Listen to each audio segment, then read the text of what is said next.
तो सबसे पहले आज हम लोग देखेंगे कि ऑब्जेक्टिव प्रश्न जो है 2022 ईस्वी का ऑब्जेक्टिव है फर्स्ट वाली का, वो थोड़ा सा ज्यादा इम्पोर्टेंट है इस बार 2026 का मैट्रिक एग्जाम के लिए। तो सबसे पहले हम पहला प्रश्न देखेंगे कि एक एपी दिया गया है 0, 1/4, 1/8, 1/4, 3/8 का सर्वांतर ज्ञात करना है। सर्वांतर का मतलब होता है कि उसका डी निकालना है। तो डी का फॉर्मूला क्या होता है, जब भी डी निकालेंगे तो अगला पद, किसी का अगला पद में से, जैसे एक पद, दो पद, तीन पद है ना, तो अगला पद में से पिछला पद को घटा देंगे, यानी 1/8 में से ना 0 घटाएंगे। अब किसी संख्या में से 0 घटता है तो वही रह जाता है, तो 1/8 यही इसका आंसर हुआ। या फिर मान लीजिए कोई चाहेगा तो 1/4 को अगला बनाएगा, तो इसका पिछला 1/8 है तो इसमें से घटाएगा तो इसका 8 हो जाएगा। ये 2 बार में कटेगा 2 और ये 1 बार में, तो ऊपर भी घट के 1/8 ही आएगा। तो सर्वांतर कहीं से भी निकाल सकते हैं अगला में से पिछला करके।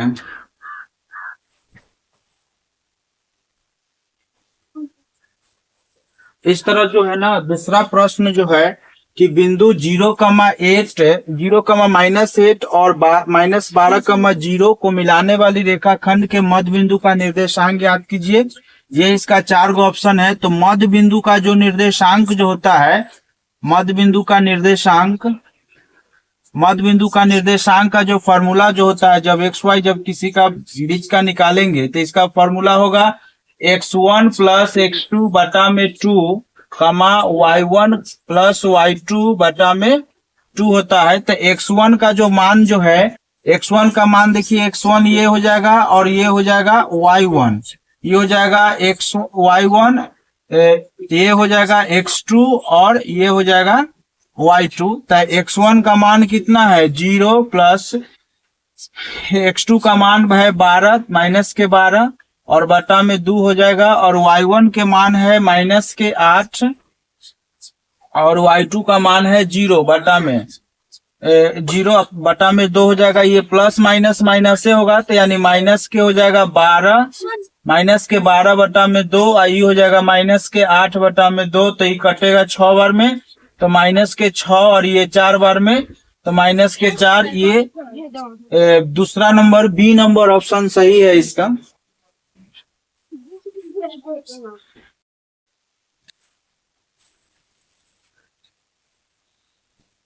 इस तरह हम लोग अब अगला ऑब्जेक्टिव प्रश्न जो देखेंगे, ये है क्या, बिंदु आपको दे दिया गया है, बिंदु, इसमें 3 गो बिंदु दिया, निर्देशांक ज्यामिति का एक प्रश्न है। बिंदु है 2, 3, 4, -k और 6, -3 संरेख है। तो इसमें k जो यहाँ पे है ना, k का मान निकालना है। तो सबसे पहले जो त्रिभुज का जो क्षेत्रफल होता है, त्रिभुज का क्षेत्रफल वाला फॉर्मूला, उसी को यहाँ पे यूज किया जाएगा। और ये ध्यान रखिएगा, संरेख है, तो जब संरेख होता है ना, चूंकि संरेख का बात अगर बोल देगा, तो संरेख अगर रहता है तो त्रिभुज का जो क्षेत्रफल जो होता है, त्रिभुज का क्षेत्रफल वो हो जाता है 0 के बराबर। तो त्रिभुज का जो क्षेत्रफल होगा, त्रिभुज का क्षेत्रफल, तो यहाँ से त्रिभुज का क्षेत्रफल का जो फॉर्मूला लगाएंगे 1/2 × x1, और इसका फॉर्मूला याद करने का तरीका है x1 y - y कर लेना है, x2 हो जाएगा फिर से y - y और फिर यहाँ पे x3 और y - y। ये जरूरी नहीं कि ये ऑब्जेक्टिव क्वेश्चन में रहेगा, इस ऑब्जेक्टिव भी बन सकता है। फॉर्मूला याद करने का तरीका, यहाँ पे 1 है तो ये 2 हो जाएगा, 3 हो जाएगा, यहाँ पे 2 है तो 3, और 3 के बाद 4 नहीं, फिर से 1 पे आ जाएंगे, यहाँ 3 है तो 3 के बाद 1 और 2, और यहाँ से हम लोग, ये मेरा x1 हो जाएगा और ये y1, ये x2 और ये y2, यहाँ पे फिर हो जाएगा x3 और ये हो जाएगा y3। उस हिसाब से 1/2, और यहाँ पे x1 मांग रहा है तो x1 के मान है 2 और y2 का मान, तो y2 हो जाएगा k और -y3 है तो y3 3 है तो प्लस का 3 कर देंगे। फिर से x2 हो जाएगा तो x2 का मान 4 है और y3 है, y3 का मान -3 और y1 के मान 3 है, यहाँ पे प्लस x3 है तो x3 का मान हो जाएगा 6 और y1 का मान 3 है, और y2 का मान हो जाएगा कितना, k हो जाएगा, और यहाँ पे इक्वल टू 0 कर लेंगे तो 1/2। अब यहाँ पे 2 से इस दोनों में गुना करना, दोनों में गुना कर देंगे तो यहाँ पे हो जाएगा 2 दूना 2 के हो जाएगा यहाँ पे, और ये 3 दूना 6 हो जाएगा।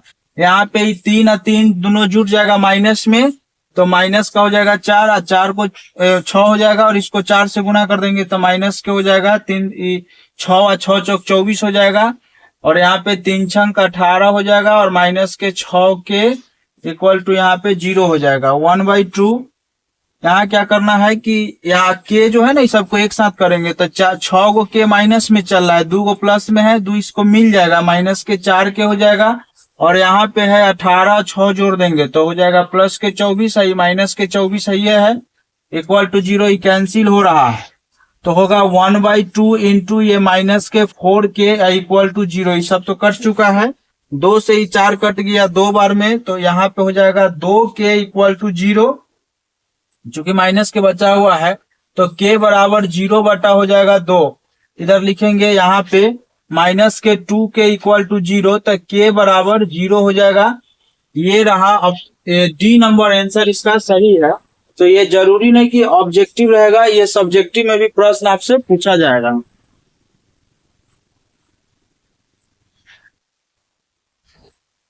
देखिए इस तरह हम दूसरा ऑब्जेक्टिव प्रश्न में आ चुके हैं, जो कि अभी जस्ट पीछे जो बना है, जिस त्रिभुज का क्षेत्रफल का फॉर्मूला लगा है, वही सेम फॉर्मूला अभी यहाँ पे अप्लाई होगा, क्योंकि ये बोल रहा है कि बिंदु पी का वैल्यू दिया है कि 3,0, क्यू का दिया है 7,0 और आर का दिया है 8,4 से बने त्रिभुज का क्षेत्रफल निकालिए। तो जब हम लोग इसका क्षेत्रफल निकालेंगे तो अभी जो क्षेत्रफल का जो फॉर्मूला अप्लाई किया गया है उसी से बनेगा, ठीक ना। तो इसमें क्या करना है, सबसे पहले वही x1 और x2, और यहाँ पे मान के चलते ये अभी ऑब्जेक्टिव क्वेश्चन है, बट इसको माइंड में ऑब्जेक्टिव नहीं रखना है, ये सब्जेक्टिव में भी चला जाता है, ठीक ना। तो ऑब्जेक्टिव हम लोग निकाल रहे हैं, बट इसको सब्जेक्टिव के जैसे समझ लेंगे हम लोग, मगर बनाएंगे तो वहां पे आप लोग रफ की जैसा x1 x2 y2 ऐसे यहीं पे रख लीजिएगा, अलग से टाइम स्पेंड करने की जरूरत नहीं है। y2 और y3 ये सब लिख लेंगे, पहले अपना निकाल लेंगे वैल्यू। तो x1 के मान 3 हो जाएगा, और x2 का मान 7 हो जाएगा, और x3 का मान क्या हो जाएगा 8 हो जाएगा। y1 के मान 0 हो जाएगा, y2 का मान भी 0 हो जाएगा, और y3 का मान 4 हो जाएगा।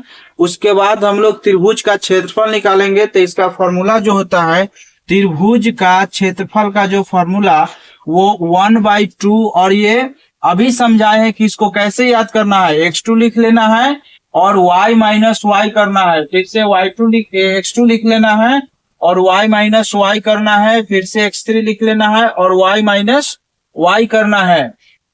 इसमें हम लोग अभी 0 नहीं लिखेंगे बराबर, क्योंकि संरेखित होगा ना, इसमें बोल रहा है।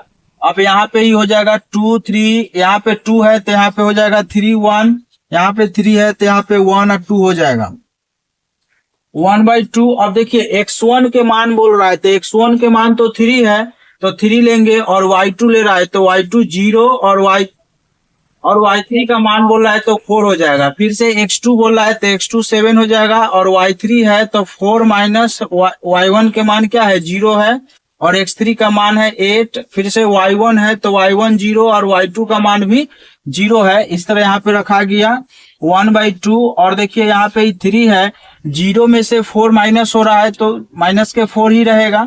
उसके बाद यहाँ पे 4 में से 0 जा रहा है तब पर भी क्या होगा, वो 4 ही रह जाएगा, तो यहाँ पे इंटू में 4, उसके बाद ही तो 0 हो जाएगा। और अब 8 को 0 से मल्टीप्लाई करेंगे, ठीक ना, तो 1/2। अब देख लीजिए यहाँ पे जब गुना कर रहे हैं तो 4 तिहाई 12 माइनस के 12, और यहाँ पे हो जाएगा 7 चौक 28, और ये तो 0 हो जाएगा तो प्लस के 0 लिख लेंगे। अब इसके बाद क्या है कि 1/2, और यहाँ पे देखिए 28 जो है ना, और ये 12 है, 12 इसको मिल जाएगा तो कितना हो जाएगा, यानी 12 इसमें से घटा देंगे तो 6, और ये 1 16 हो जाएगा।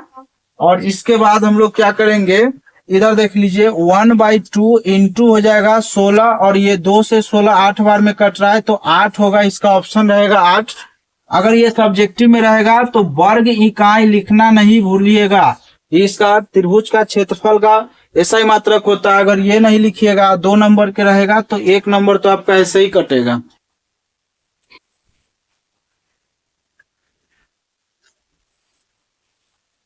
इस तरह जो है अगला प्रश्न के साथ है।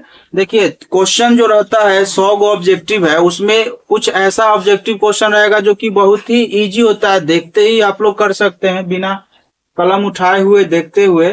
तो यहाँ पे क्या है कि अगला प्रश्न था कि त्रिभुज के तीनों कोनों का योगफल होता है। तो त्रिभुज के 3 गो जो कोण होता है, कोई भी त्रिभुज रैंडम कोई भी त्रिभुज रहे, चाहे वो न्यून कोण त्रिभुज रहे, चाहे समकोण रहे, या फिर अधिक कोण त्रिभुज रहे, जिसमें तीनों कोण जो हो रहा है त्रिभुज का, अगर तीनों कोण का आपस में जोड़िएगा तो वो क्या होता है 180 डिग्री का होता है। तो कितना आसान क्वेश्चन था। तो ऐसा क्वेश्चन को पहले बनाना है, ऐसा नहीं कि बड़ा क्वेश्चन में टाइम को ज्यादा स्पेंड कर लेना है।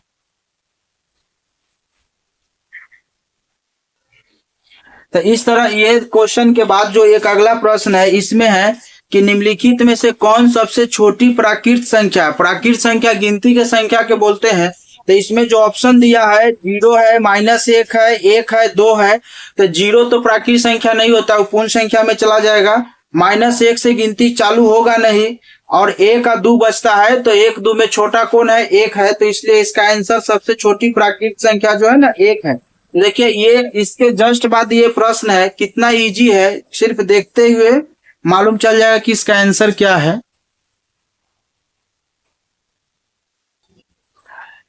अच्छा, इस तरह जो अगला प्रश्न के साथ हम लोग जो है, इसमें है कि यदि P और Q 2 अभाज्य संख्या है तो उनका मौसक क्या होगा। अब देखिए इसमें कोई भी संख्या जब 2 संख्याएं होता है तो उसका हम लोग मौसा निकालते हैं, ठीक ना। 2 संख्या का हम लोग मौसा निकालेंगे, मगर वो दोनों संख्या क्या लेना है, अभाज्य संख्या लेना है। तो दोनों संख्या अभाज्य, रेंडम कोई भी दुनिया के कोई अभाज्य संख्या ले लीजिए 2 गो, जैसे मान के चलिए कि एगो संख्या 7 ले लिए और एगो संख्या 11 ले लिए, दोनों अभाज्य संख्या है। मान के चलिए कि एगो 5 ले लिए, एगो 3 ले लिए। कोई भी आप दुनिया के कोई भी अभाज्य संख्या दो गो अभाज्य संख्या लेके अगर मौसा निकालिएगा तो उसका मौसा हमेशा के लिए 1 आएगा। आप लोग अगर चेक करना है तो जैसे कि 7 और 11 का निकालिएगा तो 7 से 11 में ऐसी ना मौसा भाग विधि से बनाइएगा तो ये हो जाएगा 4, फिर से 7 तो 4 एकम 4, फिर 3 से भाग दीजिएगा तो ये फिर एक बार में फिर यहाँ पे 1 आ जाएगा, फिर 3 से, तो ये 3 बार में यहाँ पे कैंसिल हुआ, ठीक ना। अगर इसका निकालिएगा फिर, तो इसलिए जब भी 2 अभाज्य संख्या का अगर मौसा पूछे तो हमेशा के लिए मौसा क्या हो जाएगा 1 हो जाएगा, ठीक ना।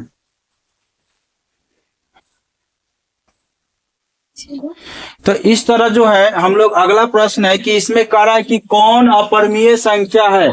तो कौन अपरिमेय है, तो अपरिमेय वही होगा जो रूट के अंदर में वैल्यू दिया हुआ है। पहले तो समझेंगे जो रूट में दिया हुआ वैल्यू है, तो पहला ऑप्शन तो रूट में है ही नहीं है, तो ये तो अपरिमेय होबे नहीं किया, ये तो बेचारा परिमेय हो गया। और जिसमें रूट लगल है उसका वर्गमूल निकालना है, वर्गमूल अगर निकालेंगे और सीधा सीधा संख्या में आ गया, मतलब कि पूर्णांक संख्या में आ गया है, तो वो जाके परमीय, तो ये देखिए इसका वैल्यू 4 हो जाएगा, तो यहो परमीय हो गया। अब 5 को गुना करेंगे तो रूट के अंदर 5, तो रूट अंदर 25 और 25 का वर्गमूल 5, तो ये हो नहीं हुआ।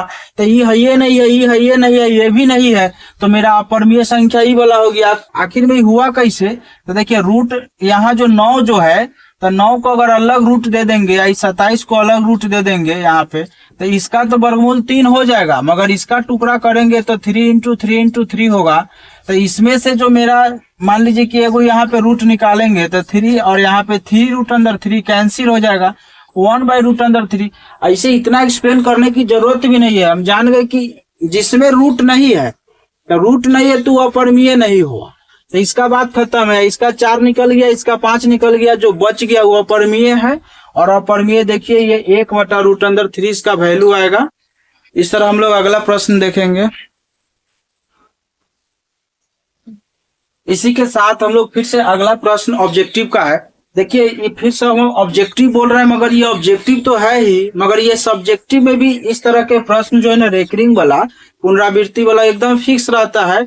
हर साल रेकरिंग वाला ऐसा प्रश्न रहेगा और इसको P/Q में मतलब कि बदलना है। तो ये अभी मान लीजिए कि ये ऑब्जेक्टिव हम लिख रहे हैं, चाहे 2022 वाला में प्रथम पाली का बतला रहे हैं तो उसमें ऑब्जेक्टिव है, बट ये जरूरी नहीं कि ऑब्जेक्टिव में मतलब ये रहेगा ही, ये सब्जेक्टिव में प्रश्न रहता है। इसका हम अभी नियम बतलाएंगे, इस नियम को आप याद रखिएगा। तो इस रेकरिंग को आप किसी भी तरीका से, कोई भी क्वेश्चन रहेगा तो रेकरिंग को आराम से बना लीजिएगा। तो सबसे पहले जो प्रश्न जो दिया है मेरा कि x बराबर 0.13, तो 0.13 है ना, इसको फर्स्ट समीकरण मानना है। मगर देखिए ये दो गो संख्या पे रेकरिंग लगा हुआ है। अच्छा, ये रेकरिंग रहेगा चाहे स्टार रहेगा चाहे ये बिंदु रहेगा, इसका ये सूचित है। अगर यहाँ पे लगा देगा तो समझिएगा कि पुनरावृत्ति है। तो 1313 डॉट डॉट डॉट डॉट करके यहाँ पे फर्स्ट इक्वेशन यानी फर्स्ट समीकरण ये लिख लीजिएगा। माने दो गो पर रेकरिंग लगा हुआ है, तो जब दो संख्या पे रेकरिंग रहेगा तो आपको दो गो जीरो वाला से गुना कर देना है, यानी कि 100 से गुना करना है। एक संख्या रेकरिंग रहेगा तो आपको 10 से मल्टीप्लाई करना है। तो इस तरह यहाँ पे लिखेंगे कि 100 से दोनों तरफ गुना करने पर 100 से दोनों तरफ मल्टीप्लाई करवा दीजिएगा। जो इक्वेशन जो है मेरा दोनों तरफ 100 से मल्टीप्लाई, 100 से दोनों तरफ गुना करने पर, अब देखिए 100 से दोनों तरफ गुना करेंगे यहाँ भी और यहाँ भी, तो ये हो जाएगा 100x। और यहाँ पे जब करेंगे फिर 100 से गुना करने का एक नियम याद रखिए। मेरा मेन यहाँ पे उद्देश्य होना चाहिए कि जब भी कोई क्वेश्चन सोल्व करे तो उसमें जो है ना टाइम को बचाना सबसे बहुत जरूरी होता है। तो यहाँ पे क्या करना है, जब 100 से गुना करेंगे ना तो दो गो दशमलव के बाद जो यहाँ पे दो गो संख्या है ना, इसको आप अंदर ले लीजिए, माने दशमलव के अंदर बुला लीजिए। तो अंदर तो 0 है, इसका कोई वैल्यू नहीं है, ई चलाएगा तो 13 हो जाएगा। मगर इधर तो और बच गया बहुत सारा, तो दशमलव दे के फिर से 131313। अच्छा, यहाँ पे कोई बच्चा समझ रहा है कि यहाँ पे 3 बार 13 था, एगो अंदर आ गया, तो यहाँ पे 2 ही लिखना चाहिए 13। ऐसा बात नहीं है। अनंत का मतलब बहुत है। समुद्र में एक लोटा पानी निकाल लो चाहे डाल लो, एक ही उस पर कोई असर नहीं पड़ता है। तो यहाँ से हम एगो ले लिए, इधर तो बहुत सारा है। चलिए इधर आ गई, अब यहाँ पे लिख देंगे ये सेकेंड समीकरण। और सेकेंड समीकरण जब आ जाएगा तो अब आपको क्या करना है कि फर्स्ट समीकरण में से सेकेंड को सिर्फ घटा देना है। तो घटाइएगा तो यहाँ पे लिख दीजिए कि सेकेंड समीकरण में से फर्स्ट समीकरण को घटाने पर, बस यहाँ पे घटा दीजिए केवल। अभी ध्यान रखिएगा, बराबर के पहले वाले में घटाइएगा, बाद वाला को बाद वाला में घटाइएगा। तो यहाँ पे सेकेंड समीकरण का 100x है और माइनस करेंगे फर्स्ट समीकरण का 1x। फिर यहाँ पे है 13.13, मतलब दशमलव के बाद तो सिंगल संख्या बोलना है, डॉट डॉट। और यहाँ पे हो जाएगा 0.131313 डॉट डॉट। अब क्या करना है, इस 100 में से एगो x घट रहा है, तो 100 में से एगो x घटाएंगे तो 99x हो जाएगा। तो यहाँ पे लिख देंगे 99x। अब देखिए इधर दशमलव के बाद बहुत 13 है, इधर भी दशमलव के बाद बहुत 13 है।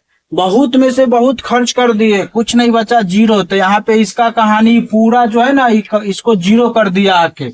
एन्ने वाला 0 आके 13 में घटेगा तो 13 ना रहेगा, 0 13 में आके घटाएंगे तो x बराबर हो जाएगा 13/99। ये आपका ऑप्शन है 13/99, सी नंबर में है, तो ये सी नंबर जाके ऑप्शन सही हुआ। तो ये तो ऑब्जेक्टिव है ही, बट इसी जैसा क्वेश्चन कोई और रह सकता है। जैसे मान लीजिए 2.13 दे देगा, चाहे 1.8 पे रेकरिंग, एगो पर भी रेकरिंग रह सकता है, दो गो पर भी लगा देगा। जैसे अभी यहाँ 2 गो है, एगो वाला को जब सोल्व कीजिएगा तो खाली दोनों तरफ ना 100 से गुना नहीं करवाइएगा, 10 से गुना करवाइए। और 2 गो वाला रहेगा तो दोनों तरफ 100 से, बस इतना ही अंतर है। कि मान लीजिए 3 गो रहेगा, इनकेस अगर 3 गो है तो उसको 1000 से गुना करवा दीजिए, और ऐसे ही जोड़ घटाव करवाइएगा तो आ जाएगा, आपका आंसर आ जाएगा।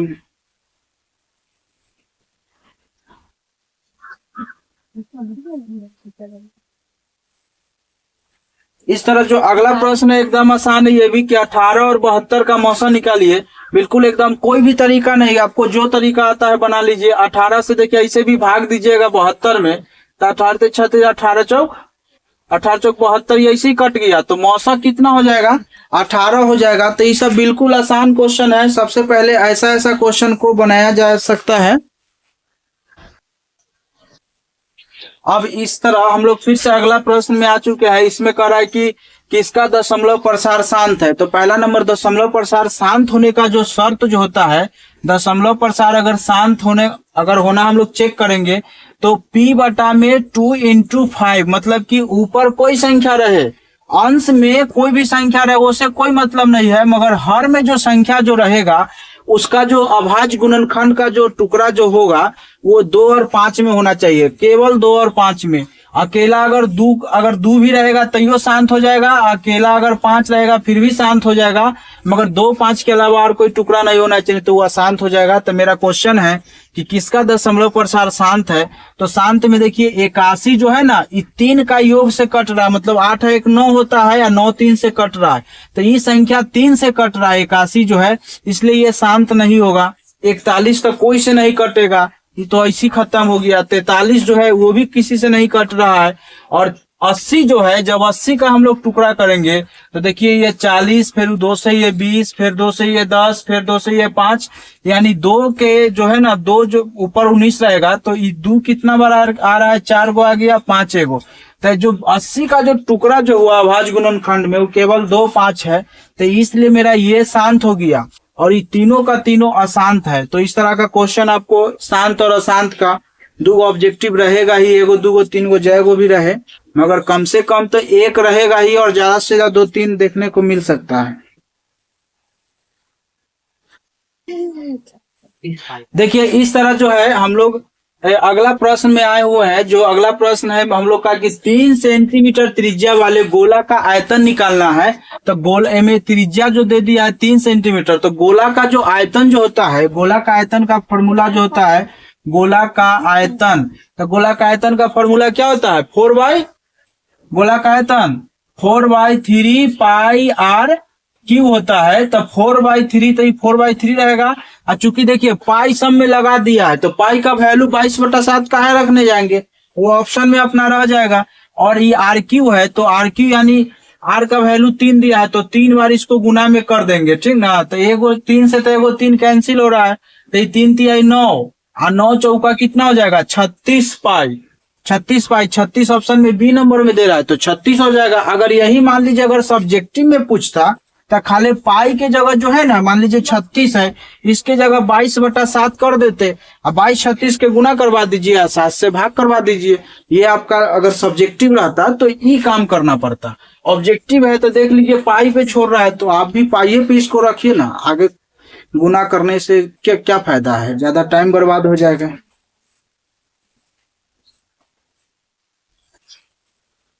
अब हम लोग फिर से अगला प्रश्न में आए हैं। अगला प्रश्न देख लीजिए क्या है कि 4 सेंटीमीटर त्रिज्या वाले अर्धवृत्त का क्षेत्रफल निकालिए, माने क्या होगा। तो सबसे पहले जो अर्धवृत्त होता है ना, ऐसा रहेगा, हाफ चांद की जैसा रहेगा अर्धवृत्त।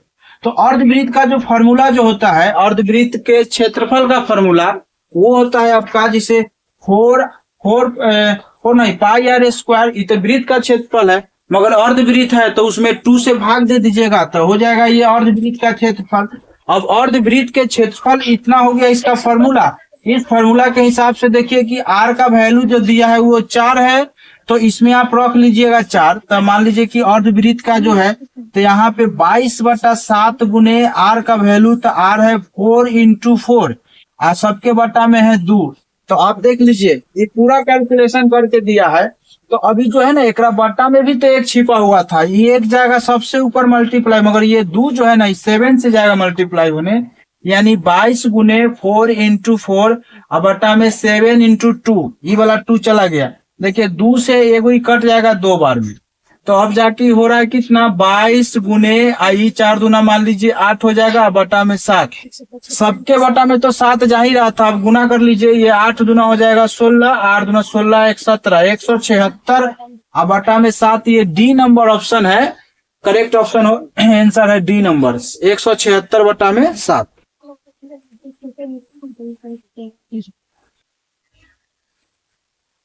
इस तरह फिर से अगला प्रश्न जो है पर्याप्तता का है, प्रोबेबिलिटी चैप्टर का है, लास्ट मतलब कि क्वेश्चन लास्ट ये रहता है चैप्टर का है गणित का। तो सबसे पहले प्रोबेबिलिटी से आप समझ लीजिए।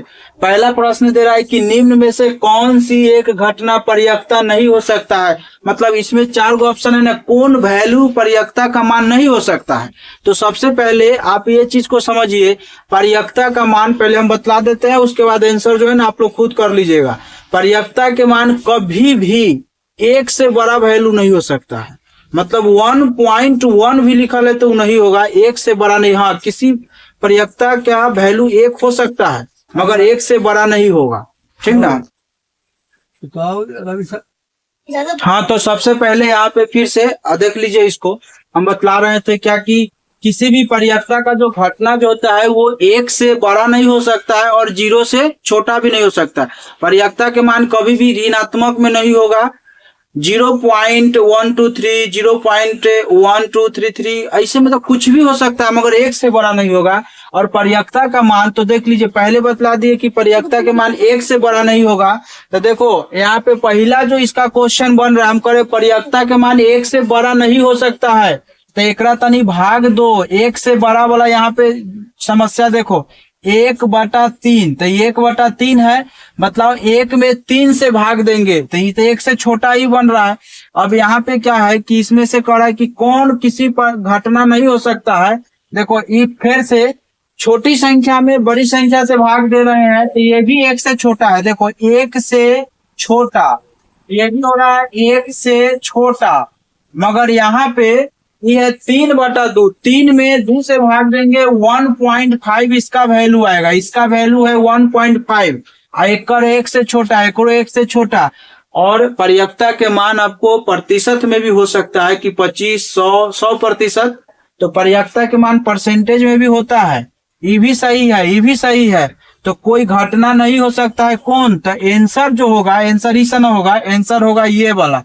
ये किसी घटना की परियक्ता नहीं हो सकता है क्योंकि इसका वैल्यू कितना आ गया, बोलो इसका वैल्यू कितना आ गया 1.5। 1 से बड़ा है कि नहीं है, तो ई वाला कोई परियक्ता का वैल्यू नहीं है, ये सब वैल्यू है। अगला है कि परियक्ता के मान न्यूनतम होता है, न्यूनतम। कम से कम कौन हो सकता है, तो परियक्ता के मान 0 न्यूनतम हो सकता है, कम से कम। और देखिए एक जगह माइनस में दिया है तो ये तक कोई परियक्ता हो ही नहीं सकता है। आई वाला अधिकतम है, आई वाला इसके बीच का है। तो कहा जा रहा है कि न्यूनतम कौन होगा, तो न्यूनतम 0 होगा। इधर परियक्ता कौन नहीं है, तो 1 से जो बड़ा वैल्यू रहेगा वो किसी भी घटना का परियक्ता नहीं होगा। परसेंटेज में रह सकता है, परसेंटेज 100 से ज्यादा नहीं होता है। बोलने के लिए कोई बोल दिया 1000% ही काम होगा, वो बोलने का तरीका गलती है। इस तरह अगला प्रश्न है फिर से परियक्ता का ही। इसमें परियक्ता में बोला गया है कि क्वेश्चन में कि एक पासे को एक बार फेंका गया है। जो पासे जो होता है लूडो का जो डाइस जो होता है, तो इसको समझ लीजिए कि उसमें टोटल कै गो सतह होता है, 6 गो होता है। तो 6 गो सतह में एगो सतह पर 1 लिखा हुआ है, दूसरा पे 2 लिखा हुआ है, अगला फिर 3 गो, अगला सतह पे मान लीजिए 3 लिखा हुआ है, फिर इसमें 4 लिख देंगे, फिर अगला सतह पे 5 हो जाएगा और फिर अगला सतह पे 6 लिखा हुआ रहता है। तो इसमें बोला जा रहा है क्वेश्चन में कि एक पासा को मान लीजिए इसको फेंक दिया गया, तो एक विषम संख्या आने की परियक्ता। तो विषम संख्या आने की, जब यहाँ पे विषम संख्या की प्रोबेबिलिटी अगर देखेंगे तो ये विषम संख्या है कौन कौन। विषम संख्या जो 2 से नहीं कटता है, तो विषम संख्या मेरा 1 हो जाएगा ई वाला, और एगो 3 हो जाएगा और एगो 5 हो जाएगा। तो ये 3 गो विषम संख्या है। तो प्रोबेबिलिटी निकलता है कि जिसका निकालना है उसमें भाग उसकी संख्या कै गो है, तो 1 2 3, तो 3 अब बटा में टोटल संभव परिणाम, टोटल संख्या कै गो है 6 है, तो 3/6। तो 3/6 तो कहीं ऑप्शन में नहीं दिखाई दे रहा है, तो गलती हो गया। ये 3 से कटेगा एक बार में, 2 बार में, तो 1/2 ये सी नंबर ऑप्शन सही होगा। अगर मान लीजिए विषम के जगह अगर सम भी बोलता। और फिर से अगला प्रश्न क्या है, देखिए ये भी क्वेश्चन इजी है। तो जो इजी प्रश्न रहता है उसको सबसे पहले आप लोग बनाने का कोशिश कीजिए। 64 के अभाज्य गुणनखंड में कितना का घातांक बोला, 64 के अभाज्य गुणनखंड में 2 का घातांक होगा। हाँ, तो सबसे पहले 64 के अभाज्य गुणनखंड में 2 का घातांक कितना होगा। ये जो 2 लिखे है ना, 2 का माने गुणनखंड में 2 का घातांक, गुणनखंड में 2 का घातांक, मतलब जब 64 का अभाज्य गुणनखंड करेंगे तो उसमें 2 का कितना पावर आएगा। तो 64 का आप अभाज्य गुणनखंड कीजिए, 2 से कीजिएगा तो ये 32 होगा, 2 से कीजिए 16, 2 से कीजिए 8, 2 से कीजिए 4, 2 से कीजिए तो फिर 2। तो देख लीजिए 1 2 3 4 5 6, मतलब कि 2 के पावर 6। तो ये घातांक पूछ रहा है, तो ये 6 नंबर मतलब सी नंबर ऑप्शन आपका सही होगा। चलिए इस तरह अगला प्रश्न है, ये 64 के अभाज्य गुणनखंड में 2 का घातांक कितना होता है वो बतलाने के बाद हम लोग अगला प्रश्न में है कि किसी बहुपद की घात होती है, कोई भी रेंडम कोई बहुपद है तो उसका घात क्या होना चाहिए।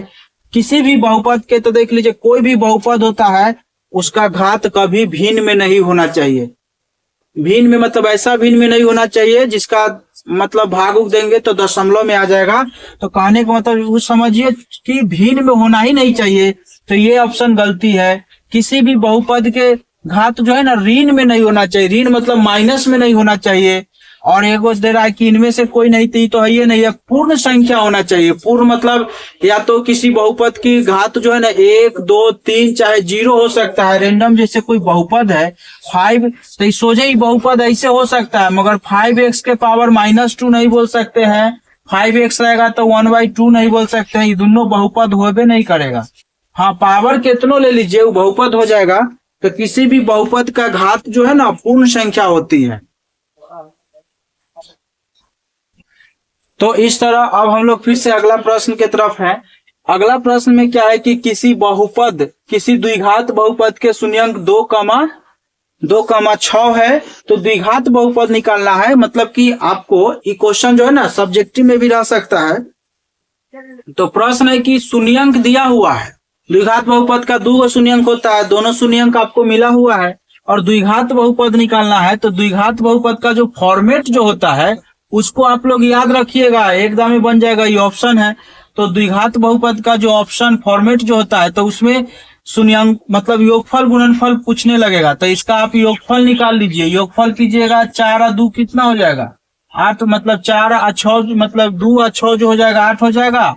और गुणनफल जब निकालिएगा तो 2 और 6 को ना गुना कर दीजिएगा तो 12 हो जाएगा। और जब फॉर्मेट जब निकालिएगा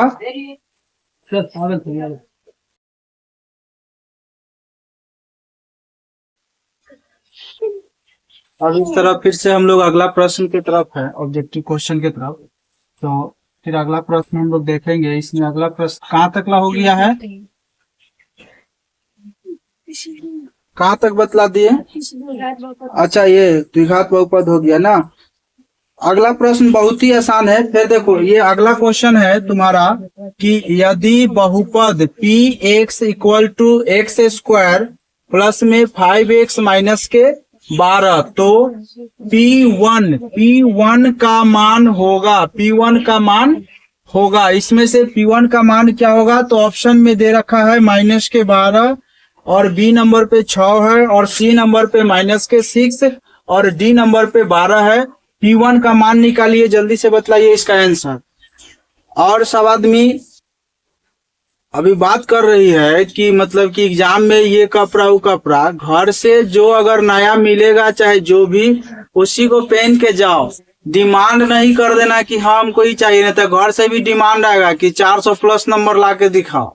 इसलिए जो कपड़ा मिलेगा, मान लीजिए कि दाम जो भी रहे, पिछला बार भी सब उसी तरह किया था कि घर से एकदम देख रहे हैं सब कि मॉल से शॉपिंग करवा रहा है चाहिए गार्जियन से, तो सब गलत बात है। तुम लोग का भी मिल जाएगा डिमांड तो फिर से सोचना पड़ जाएगा। इसलिए जो मिलेगा कपड़ा उससे अपना बनाइए। तो इस तरह हम लोग इस प्रश्न को जब सोल्व करेंगे तो कुछ नहीं, बिल्कुल आसान है। जो बहुपद है x² 5x और -12, x के जगह पे ना आप 1 इसका रख के वैल्यू निकाल लीजिए। जहां पे x दिखाई दे रहा है वहां पे 1 कीजिए, 5 × 1 हो जाएगा और -12। देखिए 1 का स्क्वायर तो 1 होगा, आई 5 एकम 5 -12, 5 1 जोड़ दीजिए 6 -12, तो -6 आंसर होगा, जो कि C नंबर ऑप्शन है इसका।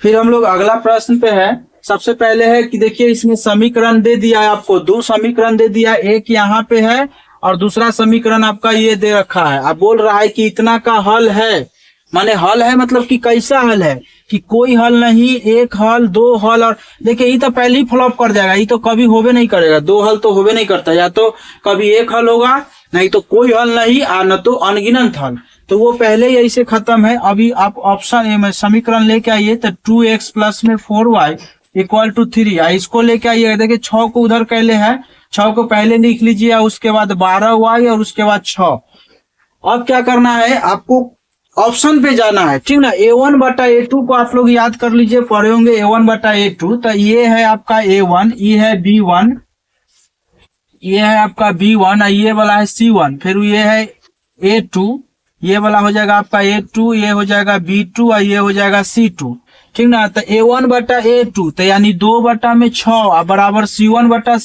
A1 बटा A2, और फिर B1 बटा B2 तो 4 बटा में 12, C1 बटा C2 3 बटा में 6। अब कटवाइए तो 2 से एक बार में, 2 से 3 बार में, 2 से एक बार 2 से ही कटेगा, मान के चलेगा।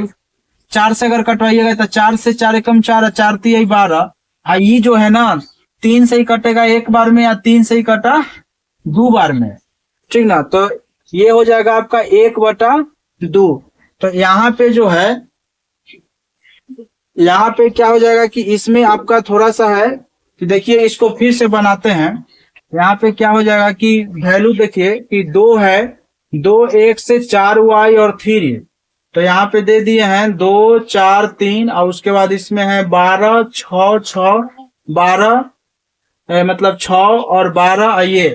तो आपको यहाँ पे क्या है कि 1 बटा 3 है, 2 से ही कटेगा, 2 एकम 2 और 2 3 6। फिर यहाँ से अगर 4 से काटेंगे, 4 एकम 4 और 4 3 12, और यहाँ हो जाएगा 3 एकम 3, 3 दूना 6।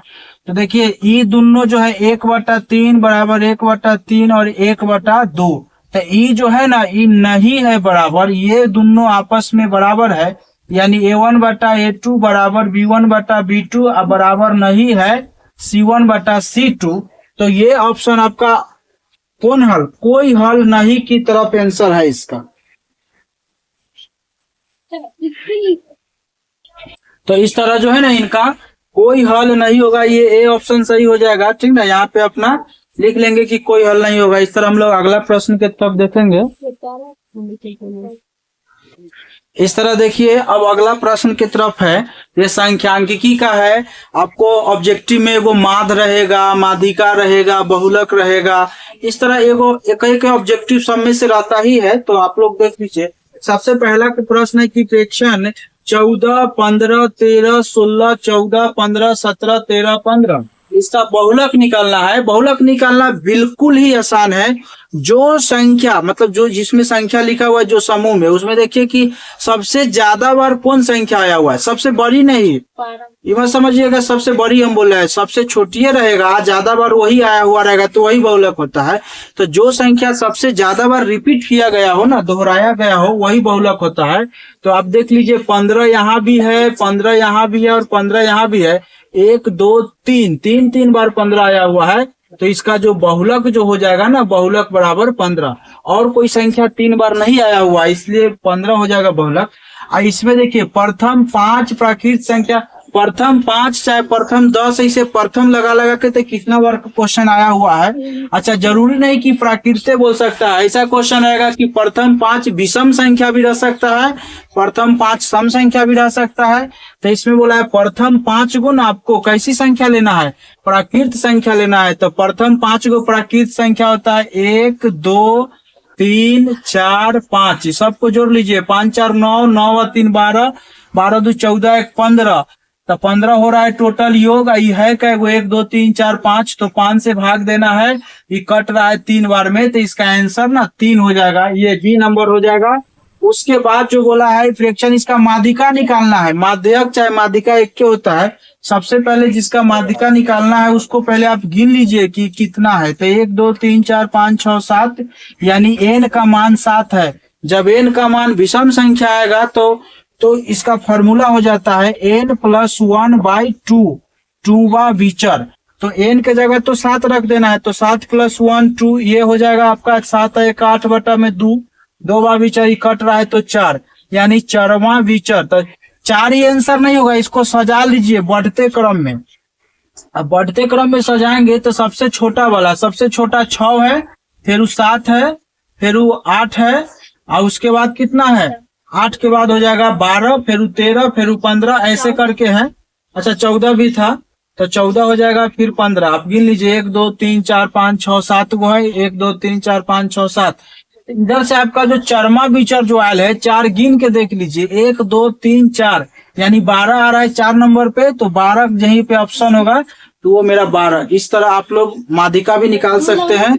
हाँ, अगर सम रहता है यहाँ पे, अगर सम संख्या रहता है तो सम का दूसरा फॉर्मूला होता है, आप उसको दूसरा फॉर्मूला से बना लीजिएगा। इस तरह हम लोग अगला प्रश्न की तरफ है, जो कि त्रिकोणमिति का है। तो सबसे पहले देख लीजिए, साइन स्क्वायर 75 और साइन स्क्वायर 15 डिग्री है, ठीक ना। इस सब क्वेश्चन में कुछ नहीं है, जान नहीं, खाली हड्डी फंसी बच्चल है, ठीक ना, कोई जान नहीं है इस सब प्रश्न में।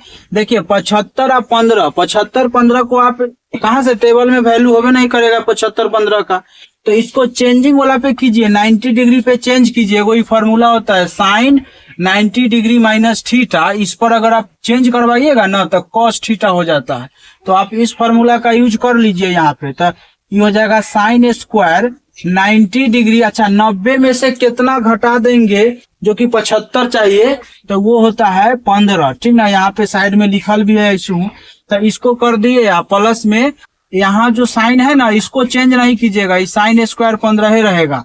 अब बतलाइए, साइन ये है ना 90 माइनस थीटा, तो ये बदल जाएगा कौन सी में, कॉस स्क्वायर थीटा, तो कॉस 15, और यहाँ पे हो जाएगा साइन स्क्वायर कौन सी 15। तो आप देखिए एगो फिर से फॉर्मूला यहाँ पे आ गया, साइन स्क्वायर थीटा प्लस में कॉस स्क्वायर थीटा, वैल्यू 1 होता है।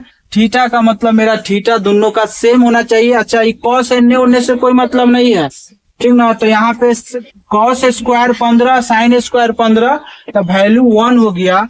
यही तो एक फॉर्मूला ही है, इसका फॉर्मूला होता है कौन सी, सेक स्क्वायर थीटा माइनस में tan स्क्वायर थीटा, तो वैल्यू 1। अब आपको इधर से इसको रख लीजिए, इधर भेजिएगा तो सेक वाला बच जाएगा, ठीक ना। तो इस तरह क्वेश्चन में जान नहीं था, तुरंत बन जाएगा। चलिए इस तरह फिर से हम लोग त्रिकोणमिति का अगला प्रश्न है। तो त्रिकोणमिति का अगला प्रश्न में देख लीजिए, एगो प्रश्न है यहाँ पे कि 2 into sine square alpha plus में कॉस स्क्वायर अल्फा, तो इसका वैल्यू क्या होगा, 1 होगा, 0 2 या -1। तो देखिए इसमें क्या है कि अगर इसको समझिएगा तो 2 का 2, आई जो अंदर जो है ना, देखिए यहाँ पे कि अल्फा अल्फा मतलब दोनों का जो साइन स्क्वायर जो होता है उसके sine square theta cos square theta plus में रहेगा, तो उसका वैल्यू 1 होता है। थीटा के जगह पे दुनिया के कुछ भी लिखा हुआ होना चाहिए, बट यहाँ पे दोनों में सेम होना चाहिए। ये तो थीटा नहीं है तो अल्फा अल्फा है, तो इसका वैल्यू टोटल 1 हो जाएगा। तो अंदर 1 हो गया, 2 को 1 से गुना कर देंगे तो 2, तो यानी सी नंबर इसका ऑप्शन सही हो जाएगा। अगला प्रश्न है 5 cosec square theta minus 5 cot. तो देख लीजिए वही फॉर्मूला होता है, कोसेक स्क्वायर थीटा माइनस में कॉट स्क्वायर थीटा, वैल्यू में 1 हो जाता है। तो इसमें तो 5 5 नहीं लगा हुआ है, तो में 5 दोनों में है, तो 5 को कॉमन कीजिए। 5 को जब कॉमन कर लेंगे दोनों में से तो ये बच जाएगा बेचारा कौन चीज, कोसेक स्क्वायर थीटा माइनस में हो जाएगा कॉट स्क्वायर थीटा। तो अंदर का जो वैल्यू जो है ना वो 1 बन जाएगा इसके हिसाब से, तो 5 एकम 5 हो जाएगा। तो यहाँ पे इसका भी बी ऑप्शन जाके सही हो गया। अगला प्रश्न जो है ना यहाँ पे 3 अल्फा इक्वल टू 180 डिग्री। अब अगला प्रश्न है 3 अल्फा इक्वल टू 180 डिग्री, तो कॉस अल्फा का मान क्या होगा। तो सबसे पहले ना यहाँ पे समझिए, अगर मान लीजिए कि आपको बोलता है कि कॉस 30 डिग्री का मान, तो कॉस 30 डिग्री जो होता है सो बोल देते कॉस 60, तो कॉस 60 का बोल देते। तो यहाँ पे समझना पड़ेगा ना कि अल्फा ही है कितना, तो अल्फा जानने के लिए आपको ई दे दिया है, उसका आप काम कर लीजिए। तो मान लीजिए 3 अल्फा इक्वल टू 180 है, तो अल्फा इक्वल टू 180 बटा में 3, 60 बार में बेचारा कट गया, तो अल्फा का वैल्यू हो गया 60 डिग्री। तो बतलाइए आप लोग कि अल्फा यहाँ से हटाएंगे तो रख देंगे 60 डिग्री, तो कॉस 60 का वैल्यू कितना होता है। कॉस उल्टा होता है साइन का, मतलब मान वाला में, ऐसे नहीं, ऐसे तो साइन का उल्टा क्या हो जाएगा, कॉसेक हो जाएगा ना। मगर इसमें चलिए टेबल वाला में तो साइन का यहाँ, तो बतलाइए साइन वाला में 30 डिग्री का मान 1/2, तो यानी कॉस 60 का भी मान हो जाएगा 1/2। तो आपका सी नंबर ऑप्शन जाके सफिशिएंट वैल्यू होगा, सी नंबर ऑप्शन। तो इस तरह हम लोग अगला प्रश्न है जो कि कितना आसान है, टेबल में से मान उठा लिया है कि 1/√3 किसका मान है, 4 गो के ऑप्शन दे दिया है। तो साइन 30 का मान होता है कितना, बोलो साइन 30 का मान, बोलो तुम लोग साइन 30 का मान 1/2 और tan 65, इसको अभी रहने दो। अब बोलो कॉस 60 का मान 1/2 और tan 45 का मान 1, तो tan 30 का मान 1/√3। तो ये पूछ रहा है किसका मान है, तो इसका मान है। तो इस तरह टेबल याद रखिएगा, टेबल से भी 1-2 प्रश्न रहता है। इस तरह हम लोग एपी का अगला प्रश्न पे है, मतलब एपी का ही प्रश्न तो पहले बार आया है।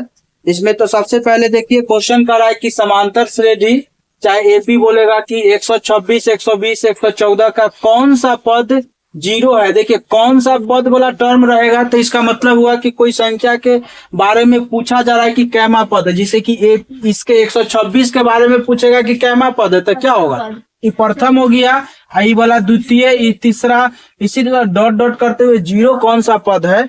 तो पहले इसमें से हम ए का मान निकाल लेंगे, 126 हो जाएगा, और डी का मान अगला में से पिछला घटा देंगे, तो 120 में से 126 घटेगा, माइनस का 6 हो जाएगा, ठीक ना। तो और उसके बाद यहाँ पे जब लगा देंगे, और एन का मान क्या हो जाएगा, जिसके बारे में निकालना है उसको एन मान लेंगे, तो वो 0 हो जाएगा। फॉर्मूला है एन बराबर ए प्लस n-1 इंटू में डी। बोलो एन का मान क्या हो जाएगा, 0 बराबर ए का मान हो जाएगा 126, और ये n-1 रहेगा, और डी का मान हो जाएगा माइनस के 6। तो यहाँ पे हो जाएगा 0 बराबर 126, और इससे इसको दोनों को मल्टीप्लाई कर देंगे, तो ये देखिए यहाँ पे माइनस है और ये प्लस में है, तो ये होगा माइनस के 6n, और ये माइनस माइनस प्लस के 6 हो जाएगा, यहाँ पे प्लस चल रहा था। तो 0 बराबर 126, ये प्लस माइनस माइनस हो जाएगा, तो माइनस के 6n और ये प्लस का 6, ये 6n को इस तरफ लेके आइएगा, तो प्लस के 6n हो जाएगा, और ये 126 और प्लस के 6, 0 का तो बात खत्म हो गया। तो इस तरफ देख लीजिए n बराबर हो जाएगा 126 में 6 जोड़ दीजिए, हो जाएगा 132, और ये बटा में 6 आ जाएगा, 6 से ही कट रहा है, 6 दूना 12, फिर ही हो जाएगा 6 दूना 12, 22वां पद। ये 0 जो है वो 22वां पद है। देखो ये क्वेश्चन जरूरी नहीं कि ऑब्जेक्टिव रहेगा, ठीक ना, इस तरह के सब्जेक्टिव में भी पूछ देता है। अभी फिलहाल ये ऑब्जेक्टिव का क्वेश्चन था। अगला इसी तरह जो अगला त्रिकोणमिति का क्वेश्चन है, 1/sin थीटा बराबर क्या होता है। तो इस साइन का जो है ना, वो इस साइन 1/sin सीधा नहीं है, क्या है, उल्टा है। 1/sin थीटा उल्टा है, तो किसका उल्टा होता है, तो कॉसेक का। देखो इस तरह कुछ भी पूछ सकता है, 1/tan थीटा, तो 1/tan थीटा बराबर क्या बोल सकते हैं, कॉट थीटा, या फिर 1/cot थीटा बराबर क्या बोल सकते हैं, tan थीटा। मान लीजिए रहेगा कि हाँ कुछ भी रह सकता है, मान लीजिए कि यहाँ पे दे देगा आपको 1/cos थीटा, तो इसके बराबर क्या बोल सकते हैं, sec थीटा बोल सकते हैं। ये सब इस तरह के प्रश्न है, तो इससे संबंधित है, ये सब याद कर लीजिए इसको भी। चलो इस तरह हम लोग त्रिकोणमिति का अगला प्रश्न देखेंगे। cos a का मान 45 डिग्री है, तो sin a और cos a का मान आप लोग का निकालना है, ठीक ना। तो इसमें क्या करना है, साइन ए या कॉस ए, तो ए का मान दे दिया है कि 45 को यूज कर लीजिए। तो देखिए ऐसे बनेगा, जहाँ पे ए है ना 45 डिग्री लिख दीजिए, और कॉस यहाँ भी 45 लिख लीजिए। साइन 45 का मान होता है 1/√2, और कॉस का भी होता है 1/√2। ये दोनों का एलसीएम ले लीजिए, तो √2 हो जाएगा, मतलब ये दोनों का एलसीएम लीजिएगा √2, इसे ही एक बार में कटेगा तो 1, और ये भी एक बार में कटेगा तो 1, तो ये हो जाएगा 2√2। अब देख लीजिए, अभी ऑप्शन में तो ये नहीं है, तो आगे इसको काम कीजिए, ये सिंपल जो 2 है ना, इसको 2 बार √2 में लिख दीजिए गुना में, अब बटा में √2। अभी से एगो कैंसिल हो जाएगा, सोझे आपका √2 बच गया, तो ये वाला 1 नंबर में ऑप्शन हो गया, ठीक ना। इस तरह आगे सोल्व करेंगे। तो इस तरह फिर हम लोग अगला प्रश्न है त्रिकोणमिति का, जिसमें दे रखा है 2 sin अल्फा इक्वल टू 2। तो फिर अल्फा का मान कितना होगा, इस तरह ऑप्शन में अल्फा का मान ना डिग्री में पूछा जा रहा है। तो यहाँ पे हम लोग जब सोल्व करेंगे 2 sin अल्फा इक्वल टू 2, तो यहाँ पे देख लीजिए sin अल्फा इक्वल टू 2, आई 2 को इसके बटा में भेज देंगे तो ये कट रहा है, तो कहने का मतलब है sin अल्फा इक्वल टू 1। अब देख लीजिए साइन में एक जो है ना, एक कितना डिग्री का मान होता है, तो वो 90 डिग्री का मान होता है। इस तरह डी आपका ऑप्शन सही होगा, क्योंकि एक जो है ना वैल्यू जो होता है टेबल में देखिएगा, साइन का वैल्यू एक कब होता है, जब 90 डिग्री रहता है।